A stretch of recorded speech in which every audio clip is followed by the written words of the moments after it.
Bonjour à vous Antoine Arjakovski, merci Bonjour. d'être avec nous sur France Info. Vous êtes historien et auteur de ce livre qu'on va voir pour sortir de la guerre, vaincre l'agression russe contre l'Ukraine et la démocratie aux éditions des Clés de Brouwer. Emmanuel Macron, on l'a entendu, se dit prêt à parler avec Vladimir Poutine si celui-ci le veut, ce sont les termes qu'il a employés. Il estime que la Russie constitue une menace existentielle pour les Européens. Oui, mais la Russie, et on l'a vu hier, est de nouveau quand même intégrée au concert des nations. Oui, je pense que le président Macron est intelligent et c'est normal qu'on veuille parler avec le président russe, mais simplement il faut la conditionner, cette discussion, parce qu'il faut quand même se rappeler que pour la Cour pénale internationale, Vladimir Poutine est un criminel de guerre.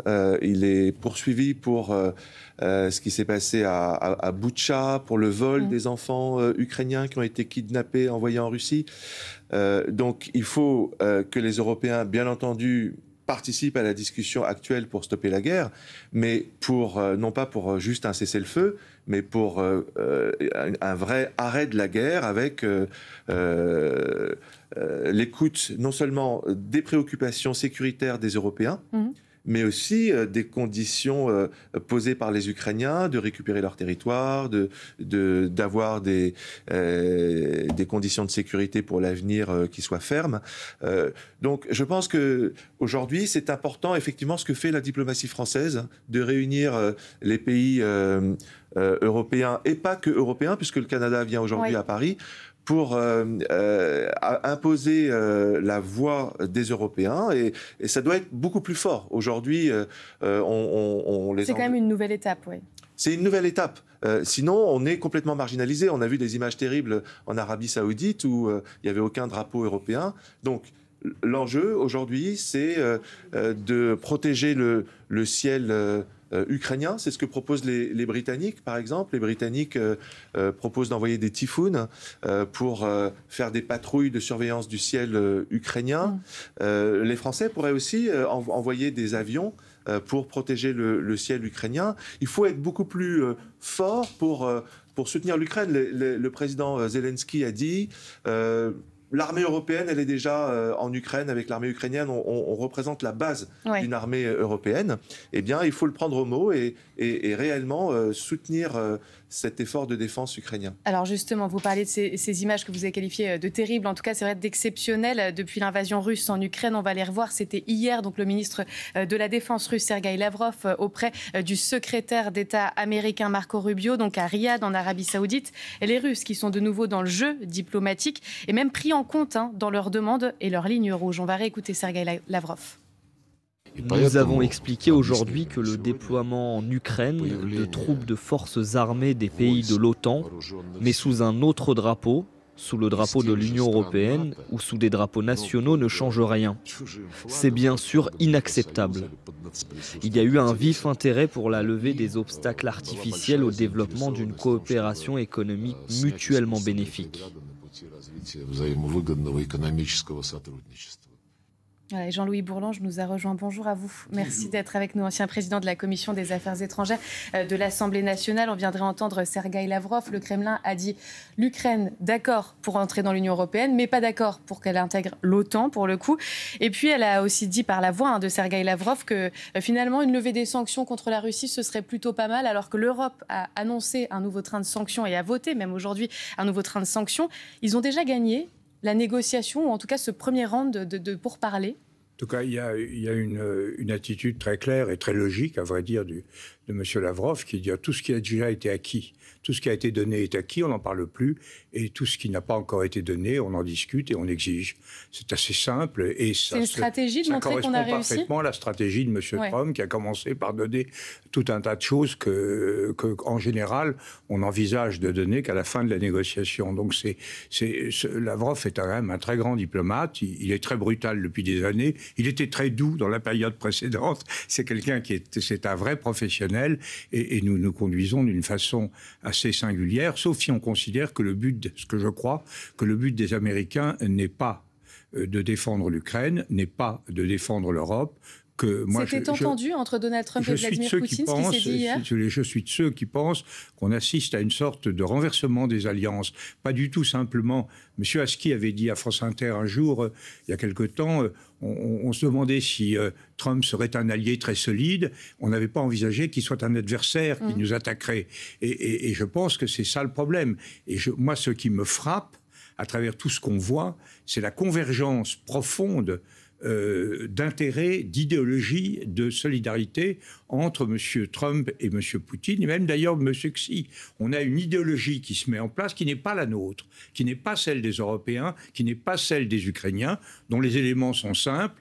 Le pouvoir de l'argent, la plutocratie, y compris la kleptocratie mafieuse, un régime terriblement autoritaire qui fait bon marché des libertés, une utilisation systématique de la technologie à des fins de domination, de toutes les technologies à des fins de domination, et un nationalisme qui s'exerce à la fois aux États-Unis à l'intérieur par la chasse aux immigrés et à l'extérieur par une agressivité générale vis-à-vis des alliés. C'est un phénomène totalement nouveau et les Européens ont énormément de mal à s'adapter à cette nouvelle donne. Je suis parfaitement d'accord avec ce qui vient d'être dit, mais j'irai même encore plus loin. C'est pas si nouveau que ça. Si on revient en 1939, qu'est-ce qui s'est passé? Il s'est passé non seulement le partage de la Tchécoslovaquie sans la Tchécoslovaquie entre les Occidentaux à l'époque et le pouvoir nazi, et tout de suite après, le 23 août 1939, le pacte Molotov-Ribbentrop, où là, il n'y avait plus d'Européens, et le partage de l'Europe, et notamment de l'Europe centrale et orientale. Donc aujourd'hui, c'est un peu ce qui se passe. Ça veut dire... le 1er septembre C'est pas tout à fait comparable, si je peux me permettre. L'Allemagne qui envahit la Pologne. L'analogie, elle a beaucoup de points forts. Mais en 1939, les Français étaient lâches. Lucide d'ailleurs, Daladier était lucide mais lâche, Chamberlain était moins lucide mais lâche, mais nous étions en profondeur, nous étions vaincus dans la négociation, mais nous étions quand même favorables à la Tchécoslovaquie que nous avons complètement abandonnée. Là, il me semble, et le discours de M. Vance le montre, le comportement est quand même terrible vis-à-vis des Alliés. 1. Agressivité énorme vis-à-vis des Alliés. 2. Marginalisation totale dans la négociation. 3. Dénonciation idéologique de tout ce qui fait le point fort de l'Europe depuis et l'Occident depuis la libération. Mais certains ont comparé justement Munich 1938 à Munich 2025. Oui, mais quelle différence à Munich, on n'était pas d'intelligence avec Hitler. On a cédé. Tandis que là, ce qui se passe, M. Trump ne cède pas à M. Poutine. Il construit.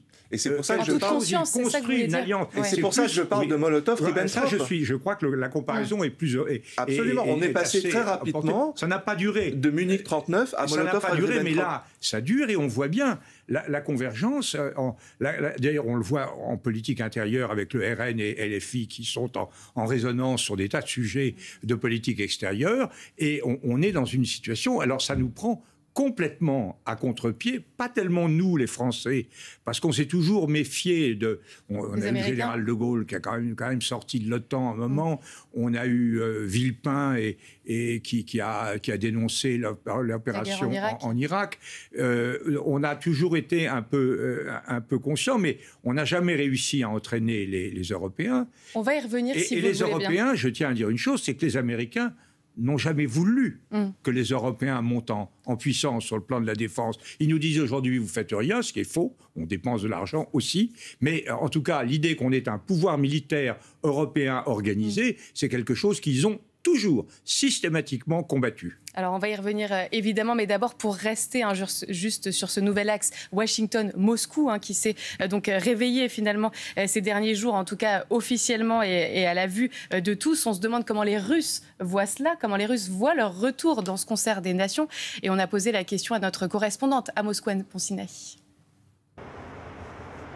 Vladimir Poutine est de nouveau l'interlocuteur principal, pour ne pas dire le seul interlocuteur.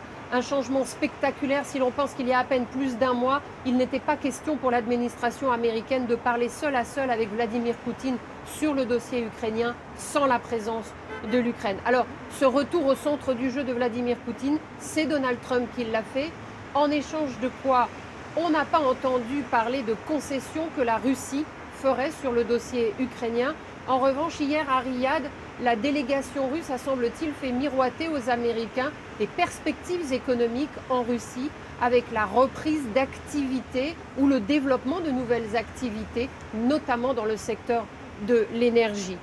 Quant à la rencontre entre Donald Trump et Vladimir Poutine qu'a évoqué hier le président américain, Dmitri Peskov, le secrétaire de presse du Kremlin, a dit ce matin qu'il n'était pas impossible que ça se passe avant la fin du mois, mais que ça pourrait être aussi un petit peu plus tard.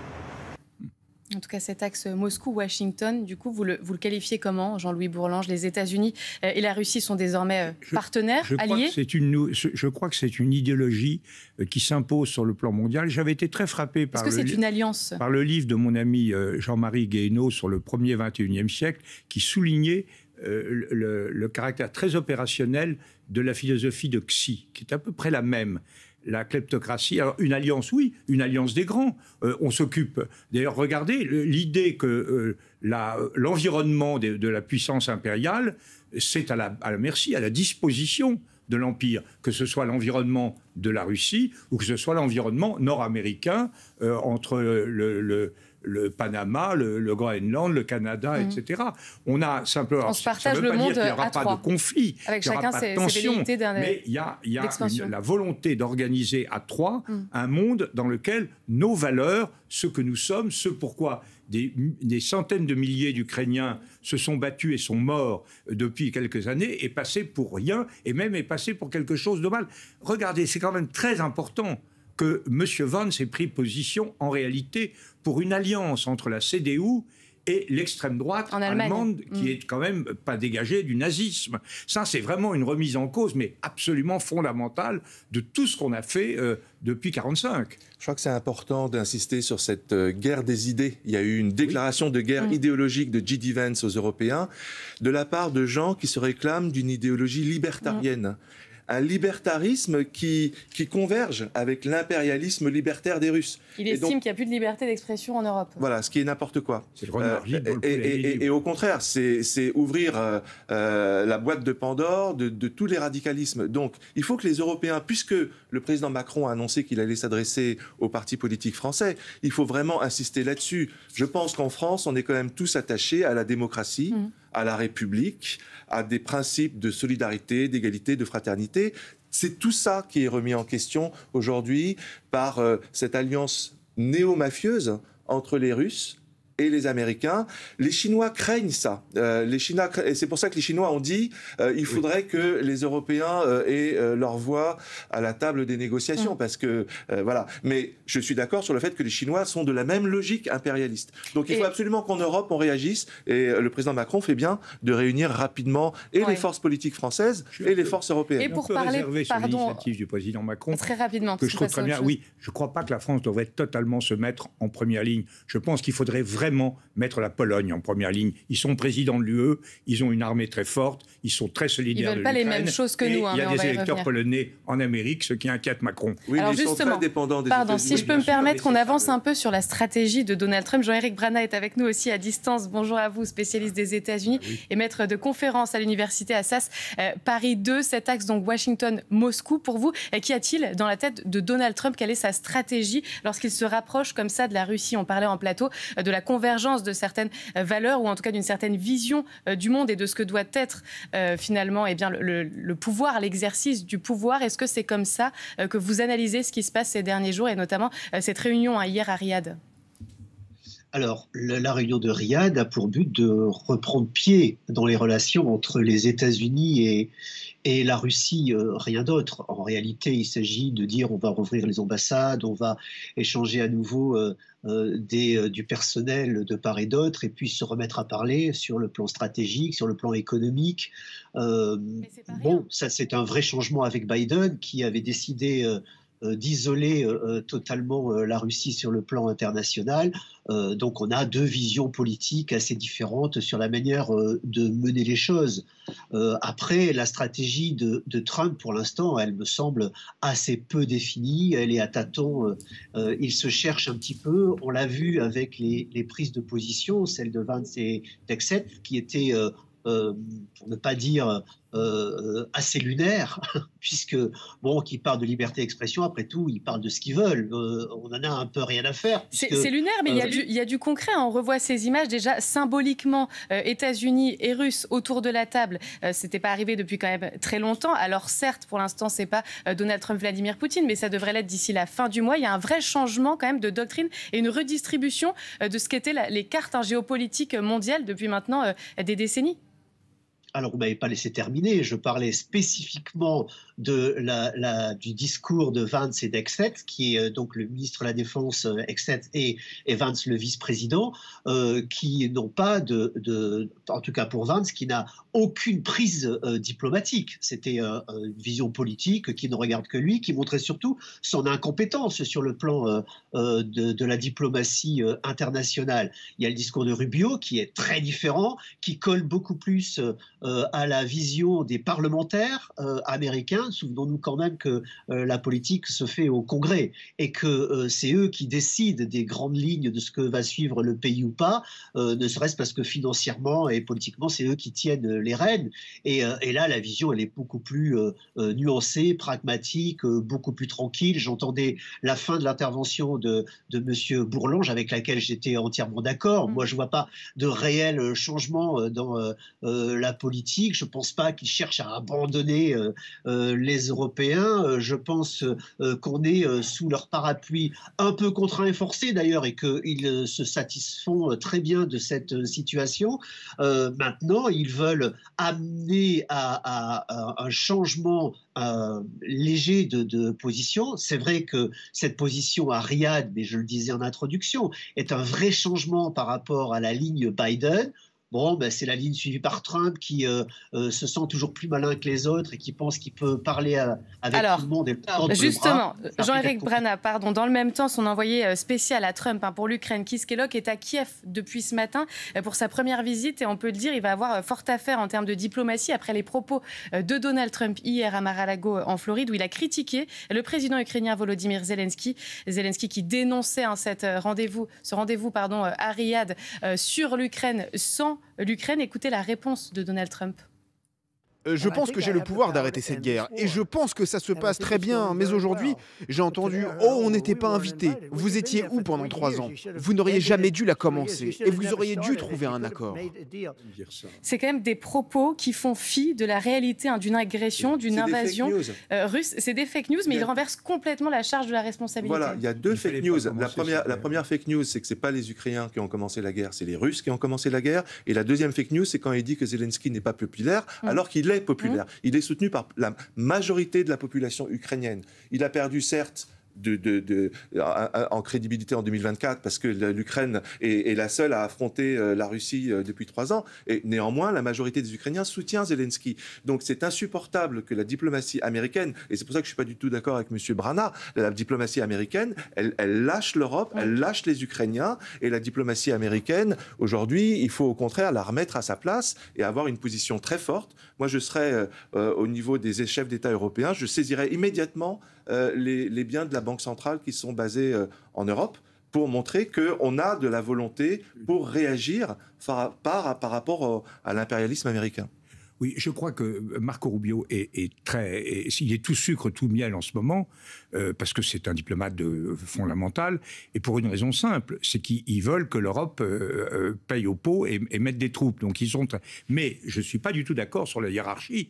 La hiérarchie politique, c'est Vance. Vance est le grand choix. Le choix intelligent d'ailleurs de M. Trump, c'est lui qui est le successeur potentiel de M. Trump. M. Trump est vieux, de toute façon il ne fera pas un mandat. Et donc je crois que ce que dit le vice-président, c'est l'arrière-plan idéologique d'une transformation profonde de la diplomatie américaine, et simplement Rubio est un arrangeur. Alors, parce qu'il sait qu'il faudra quand même mettre un peu de vaseline pour que les Européens acceptent de payer à la place de... La question qu'on se pose, c'est quand même comment c'est vu par les Ukrainiens, justement. Élément de réponse avec notre envoyé spécial sur place, Anaïs Anquet.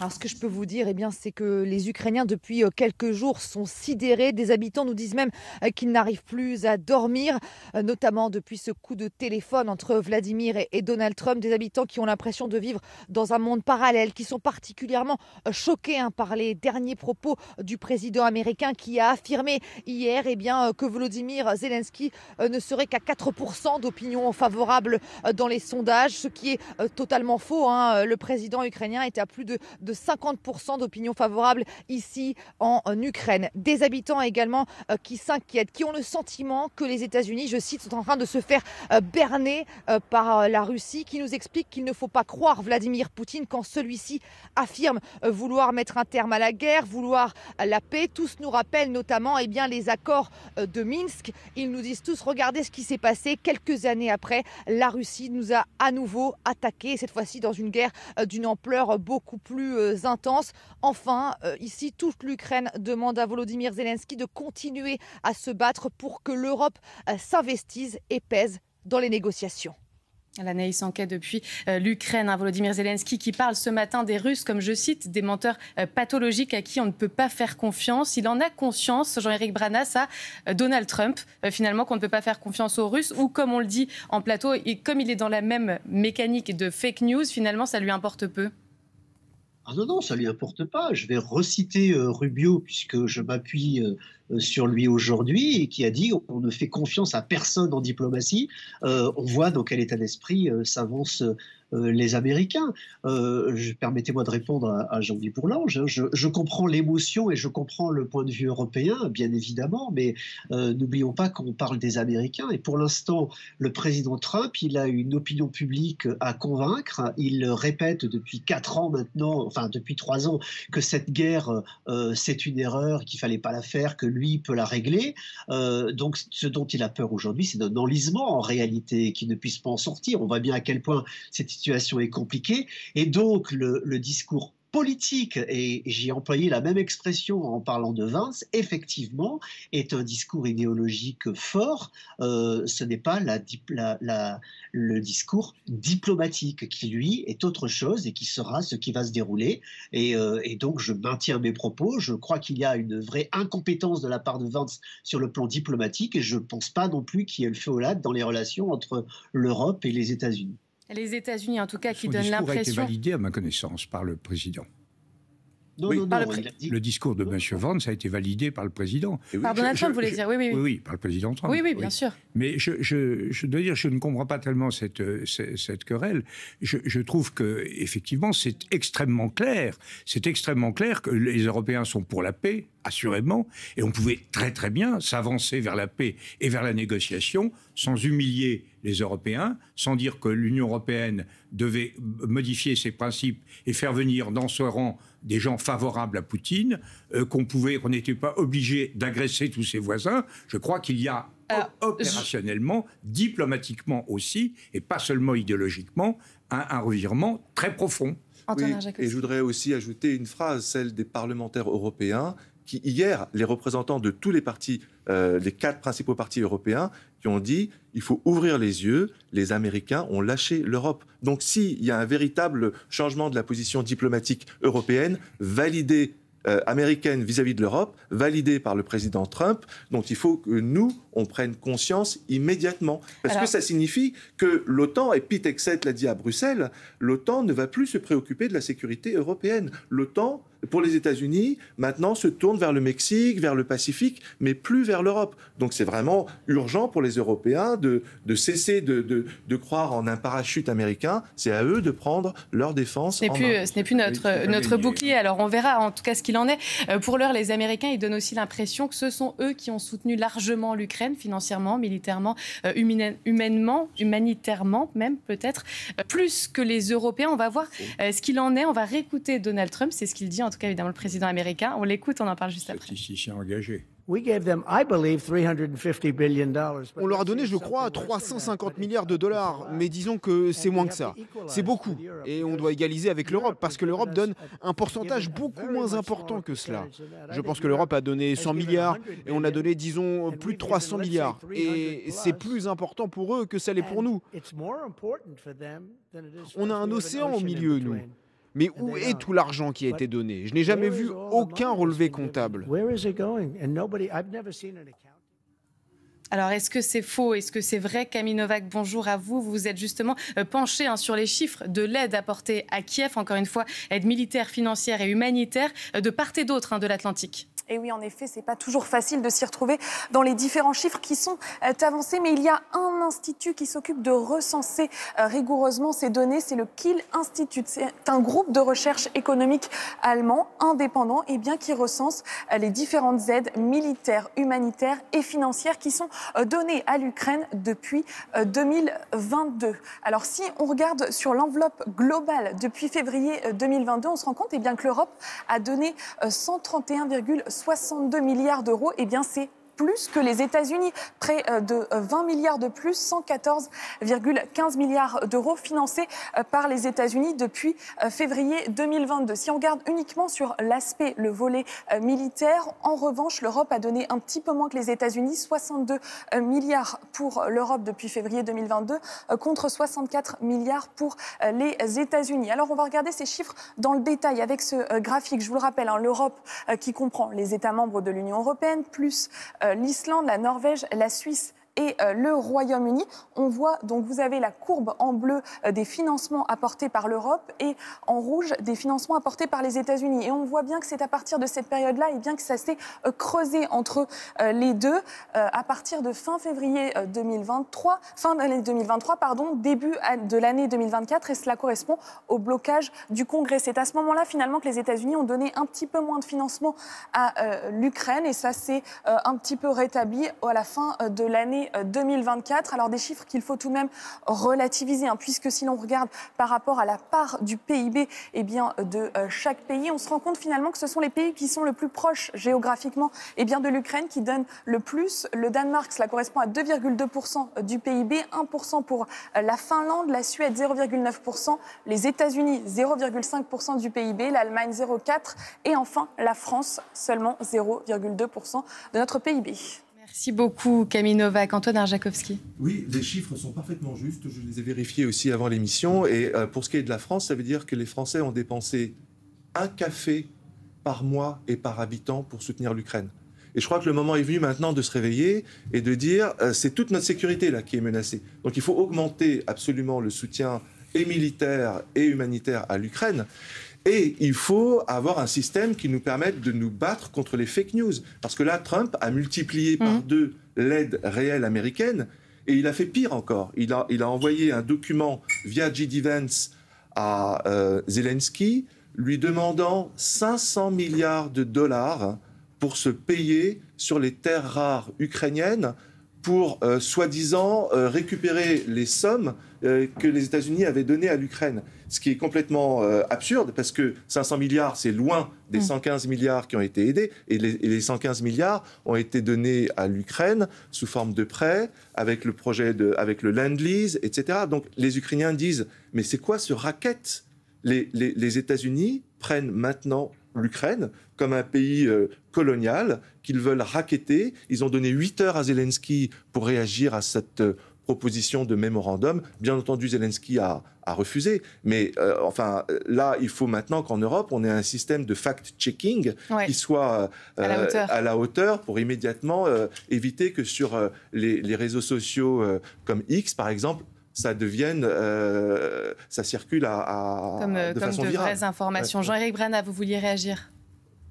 Je veux réagir parce que si on fait du fast-checking, moi je peux vous en faire assez rapidement. Je vais prendre 3 fausses informations qui ont été diffusées là dans les 5 dernières minutes. D'abord, le discours de Vance n'a pas été validé par Trump. Il a dit que c'était formidable sur la liberté de l'expression et que nous avions effectivement un vrai problème de liberté d'expression. Il n'a pas du tout parlé ni de l'Ukraine, ni des relations transatlantiques, ni de quoi que ce soit d'autre. Ensuite, il a été dit que Pete Hegseth a dit qu'il ne soutiendrait plus l'Europe. C'est M. Arjakovski qui a dit ça tout à l'heure. Pete Hegseth n'a jamais déclaré une chose pareille. Il a dit qu'il réorientait la diplomatie américaine en direction de l'Asie, mais ça ne surprendra personne. C'est le cas depuis Obama. C'est une vraie volonté américaine. Et puis là, à l'instant, il vient d'être raconté une longue histoire qui montre un anti-américanisme assez puissant à propos des 500 milliards de dollars remboursés. Alors moi, j'ai pas cette déclaration. J'ai une déclaration de Trump qui parle effectivement de 500 milliards, mais c'est tellement flou. On ne sait pas si c'est du remboursement, si c'est pour l'avenir, s'il s'agit de faire un deal avec les terres rares. Alors, c'est bien de dire des choses, mais c'est bien de rester sur les sources et sur les faits et de ne pas partir dans tous les sens. Je crois qu'on est là dans l'émotion et non pas dans le pragmatisme. Non, écoutez, là, je suis en parfait désaccord avec vous, Jean-Éric Brana. Je m'appuie sur les faits, je suis historien de métier, je lis toutes les dépêches de l'AFP, toutes les dépêches ukrainiennes, et je vous recommande de relire les déclarations de Pete Hegseth à Bruxelles, premièrement, et de relire les articles de la Ukrainska Pravda qui donnent minute par minute ce qui s'est passé entre la délégation américaine à Munich et la délégation ukrainienne et qui parlent bien des 500 milliards qu'ils veulent récupérer sur les terres rares ukrainiennes. Merci à tous les deux, d'où l'importance de vérifier les informations puisqu'on a beaucoup de fausses informations, vous le savez, dans cette ère de Donald Trump. On va écouter Sophie Primas, la porte-parole du gouvernement, qui parle justement de cela à la sortie du Conseil des ministres en ce moment. La première ministre italienne, le Premier ministre polonais, le président du gouvernement espagnol, la présidente de la Commission européenne et le secrétaire général de l'OTAN. Je me permets d'insister, car cette rencontre et ces rencontres avec celle de cet après-midi interviennent à un moment qui est un moment crucial de notre histoire européenne. Il y a 3 ans, la guerre qui avait disparu du continent depuis 1945 a ressurgi. Aujourd'hui, avec la nouvelle administration américaine, notre capacité à assurer notre propre défense est mise à l'épreuve. En quelque sorte, l'Europe prend conscience qu'elle ne peut déléguer sa sécurité à d'autres puissances.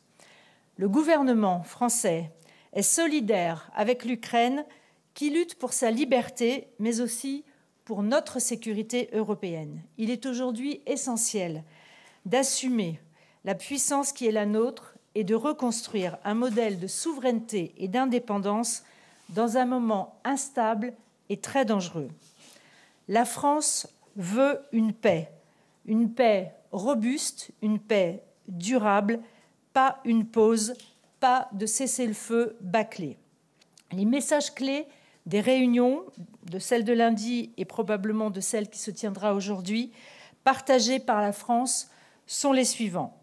Aucune paix durable en Ukraine sans les Ukrainiens ni les Européens. La souveraineté de l'Ukraine et la sécurité de l'Europe sont indissociables. Les Ukrainiens décident du moment et des conditions de négociation. Eux seuls peuvent choisir de cesser le combat et nous les soutiendrons jusqu'à ce qu'ils prennent cette décision. Notre priorité est de leur fournir les moyens d'aborder les négociations en position de force. Comme l'a souligné le chancelier Scholz, nous ne voulons pas de paix dictée. Cela implique un soutien aux Ukrainiens, un soutien financier massif, notamment par le transfert des actifs russes gelés vers l'Ukraine à hauteur d'1 milliard d'euros par mois et un appui militaire concret. Vous savez que les avions français survolent déjà le ciel ukrainien. Cela va continuer et un 16e paquet de sanctions est en préparation. Les participants ont souligné que la question de l'Ukraine était essentielle pour la sécurité de l'Union européenne. Les précédents accords, comme ceux de Minsk, ont été violés à de multiples reprises par la Russie. Pour éviter cela, toute paix doit être accompagnée de garanties solides de sécurité. Les garanties seront tout ou partie l'affaire de l'Union européenne et de nos alliés.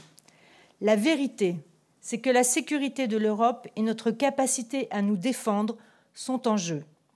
Bien que les Américains restent évidemment nos alliés, nous ne devons plus dépendre d'eux pour notre sécurité. Le réveil européen passe par une augmentation des dépenses militaires que nous avons commencé en France. L'assouplissement des règles budgétaires pour les investissements dans la défense proposé par la présidente von der Leyen, est une avancée positive, mais qui ne suffira pas. Le gouvernement français plaide pour la création d'une capacité d'emprunt à l'échelle européenne pour des investissements communs. Nous devons également soutenir notre propre industrie de défense en instaurant une véritable préférence européenne dans nos achats de matériel de défense. En conclusion, l'Europe est à un tournant décisif. Notre unité, notre détermination, notre capacité à agir ensemble déterminons notre avenir commun et la paix de notre continent. Nous découvrons que la faiblesse conduit souvent à la guerre, tandis que la force peut mener à la paix. Cette situation aura des conséquences pour nos finances publiques, dans la mesure où elle nous impose de renforcer notre effort de défense. Aussi, le gouvernement aborde-t-il la préparation du budget pour 2026 avec le double objectif de redresser les finances publiques, mais aussi de dégager des marges de manœuvre pour faire face à ce nouveau contexte géopolitique. Le Premier ministre organisera début mars au Parlement un débat au titre de l'article 50-1 de la Constitution sur les conséquences de ce contexte géopolitique pour notre pays. Vous savez que le président de la République réunira également les groupes politiques dans les jours qui viennent, demain, je crois, pour aborder ce sujet également avec eux. Cette situation grave n'empêche cependant pas le gouvernement de poursuivre ses priorités avec cette semaine la fin de la séquence budgétaire et la lecture définitive du PLFSS à l'Assemblée nationale. Le gouvernement clôt par ailleurs 2 séquences sectorielles dans les domaines du logement et de l'agriculture, avec la fin et l'adoption du projet de loi d'orientation agricole qui a débouché cette nuit sur une commission mixte paritaire conclusive à quelques jours de l'ouverture du Salon de l'agriculture. Ces dispositions législatives sont complétées. Voilà, vous venez d'entendre la porte-parole du gouvernement, Sophie Primas, qui continue de faire le compte-rendu, comme chaque mercredi, de Conseil des ministres. Elle a parlé de la situation qui nous préoccupe et qui nous occupe tous en plateau. Évidemment, l'Europe est à un tournant, c'est ce qu'elle a dit. Il n'y aura aucune paix en Ukraine sans les Ukrainiens, sans les Européens. Je crois que c'est très important d'avoir cette réaction de fermeté du gouvernement français. C'est vraiment ce qu'on attend, parce que l'heure est grave. Le réveil de l'Europe. Réveil de la France déjà, et on espère réveil de l'Europe. J'ai noté, mais je voudrais des précisions, parce que quand on dit qu'on va donner aux Ukrainiens 1 milliard d'euros par mois, est-ce que c'est les intérêts des biens russes ? Ou bien est-ce qu'enfin on saisit les biens russes qui avaient été gelés. Donc ça, c'est quelque chose à préciser. L'envoi d'avions, est-ce que c'est déjà les Mirages qui ont été envoyés ou est-ce qu'on va envoyer déjà sur place de nouveaux Mirages ? Enfin, il y a des précisions quand même à apporter, mais le ton général de cette déclaration me paraît extrêmement positif. Jean-Louis Bourlanges. Oui, absolument. Je crois que le réveil de la France a été acquis. Je crois qu'il y a eu des flottements au début du conflit avec il ne faut pas humilier la Russie, etc. Mais ça fait quand même très longtemps que le président Macron a fait un peu la course en tête de ceux qui veulent aider l'Ukraine. Il a la reconnaissance de Volodymyr Zelensky là-dessus. Oui. Donc là, je crois. Mais est-ce que le réveil de la France peut se traduire aussi par un réveil de l'Europe ? C'est ça la question. Cette déclaration est parfaite. Elle dit absolument tout ce qu'il faut faire.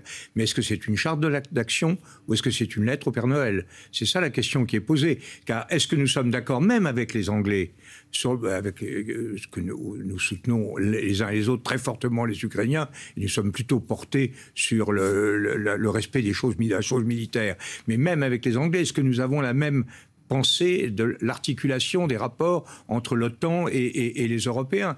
Avec les Européens, nous voyons bien qu'au sein de l'OTAN, il y a des puissances qui ne nous suivent pas du tout, à commencer par M. Orban et la Turquie, etc. Au sein de l'Union européenne également. Donc quel sera le format, comment tout cela prendra forme. Les Allemands disent que le diable est dans les détails. Moi, je dis aussi que le bon Dieu peut être dans les détails. Les annonces économiques. En réalité, il faut maintenant savoir comment tout ça peut réellement prendre forme. Ce 16e paquet de sanctions contre la Russie qui a été annoncé, l'assouplissement des 3% de déficit européen, les investissements dans la défense européenne. Le déficit, c'est très important, mais il y a une déclaration de la présidente de la Commission européenne qui va dans ce sens. Alors, les Français sont très bons en matière de dépenses budgétaires. On n'a pas de leçons à recevoir de personne, mais c'est une très bonne chose. Les sanctions, ce qui est intéressant, c'est qu'on a quand même une lune de miel qui s'est produit entre les Américains et les Russes, avec quand même la transformation totale de l'image et du statut de M. Poutine sur le plan international. Il était au banc des nations, c'était un paria, il était condamné poursuivi par la justice internationale, et tout à coup, c'est devenu le meilleur ami de l'Amérique. Effectivement, ça fait réfléchir au livre de M. Janté sur notre homme à Washington. Mais, et alors là, les sanctions, c'est quand même vraiment l'affirmation que non, nous ne considérons pas que M. Poutine et que la Russie soient un chef d'État et un pays comme les autres. Contrairement, vous l'avez rappelé, à Donald Trump. Jean-Éric Brana, vous êtes toujours avec nous, évidemment. Est-ce que c'est le réveil de l'Europe et de la France en particulier face à cet axe Washington-Moscou ? Écoutez, je disais tout à l'heure, il y a un vrai changement de stratégie par rapport à Biden de la part des Américains. Et en fait, ce que l'Europe dit, c'est qu'il y a un vrai souci puisque ça donne de la crédibilité à Poutine. Et il fallait réagir face à cette crédibilité retrouvée par Poutine. Je partage le même pessimisme que M. Bourlange au sujet de l'unité européenne, parce que ce réveil de Poutine va faire aussi que certains qui hésitaient pourraient hésiter encore davantage et peut-être se mettre du côté de la Russie, ce qui n'est pas une bonne nouvelle. Donc il fallait réaffirmer des valeurs, ce qui a été fait et ce qui est une bonne chose. Il fallait les assumer, les dire fortement. Eh bien écoutez, on voit qu'il y a une réaction que je trouve particulièrement saine. Maintenant, il va falloir tenir sur la durée, effectivement, apporter des actes.